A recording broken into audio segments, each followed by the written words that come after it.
Folks, the last thing that we are going to be talking about, at least today, probably, unless something changes, which it totally could. We got a lot of news thrown at us pretty darn quickly, but it's talking about how the Tampa Bay Buccaneers were denied an interview for their offensive coordinator position. They were denied an interview by Pep Hamilton, the current offensive coordinator of the Houston Texans. Evan, do you have any information as to why this interview may have been denied, or is it just kind of a situation where it was just denied?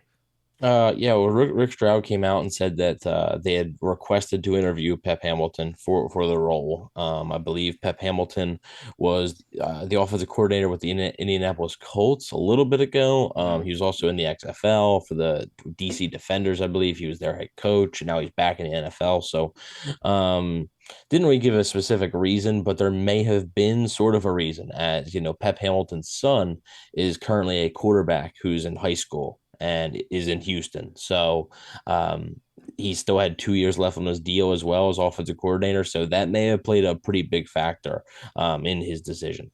Yeah, there's definitely a possibility he may just want to stay at Houston. He was there since 2021. He was the passing games coordinator and quarterbacks coach over there. Stayed on Lovie Smith's staff. Things didn't go well in that type of situation. But to be fair, the Houston Texans did not exactly have all the talent in the world on their offense. So I don't know if you can necessarily blame Pep Hamilton too much for those offensive struggles, but Evan, do you think this is a big missed opportunity for the Bucs here? How do you think Pep Hamilton could have shaken out as an OC? He's 48 years old, and he's got a lot of experience in the NFL. I mean, probably I would say the most experienced guy on this potential list so far, besides Jim Bob Cooter. It's not even really close when comparing it to guys like Clint Kubiak or Keenan McCardell. Yeah, I think Hamilton would have been a solid choice. I've always liked him. He was actually when he was with the Colts, he was actually getting a little bit of head coaching buzz around the league that sort of cooled off once the Colts sort of went downhill a little bit. But Hamilton, just like you said, he has a lot of experience. He would know how to run an offense, like we talked about with the McCardell thing. It's you run the risk, right? Because McCardell hasn't called an offense before. That wouldn't be an issue with Pep Hamilton. So it's unfortunate he won't be coming to Tampa Bay or even interviewing with Tampa Bay. But I don't think the Bucs are done. We've had three names so far that they are going to likely interview, and I'm sure we'll get two, three, maybe four more even. So I don't believe they're done. Scott Reynolds of Pure Report has said that he thinks they're going to be casting a pretty wide net of potential candidates because they have to get this one right. They have to get this right, and more specifically, Todd Bowles has to make sure that he gets this right. So they got to make sure to get the right guy. And unfortunately for them, it won't be Hamilton. One thing I want to make a note of here, too, on all of these guys. None of these guys have had experience with Todd Bowles before on any of his coaching staff with the Jets or anything. That's a pretty interesting distinction to make there. Would you agree, Evan? Yeah, I just think, sometimes when you're trying to figure out certain candidates for certain jobs, you do look at familiarity, right, with the head coach, where they coached together before. It was this, was this guy his running backs coach in 2015? It was, like that sort of stuff. And I think it helps make connections on certain guys, but at the end of the day, you're trying to hire the best candidate. So you're trying to, and I'm sure maybe they have been in touch with some guys that Todd Bowles is more familiar with. But like I said, you're trying to hire the best candidate for your football team, not the one the best. So Yeah. you're not trying to hire your friend. You're trying to hire the best guy that you think is going to result in winning football games.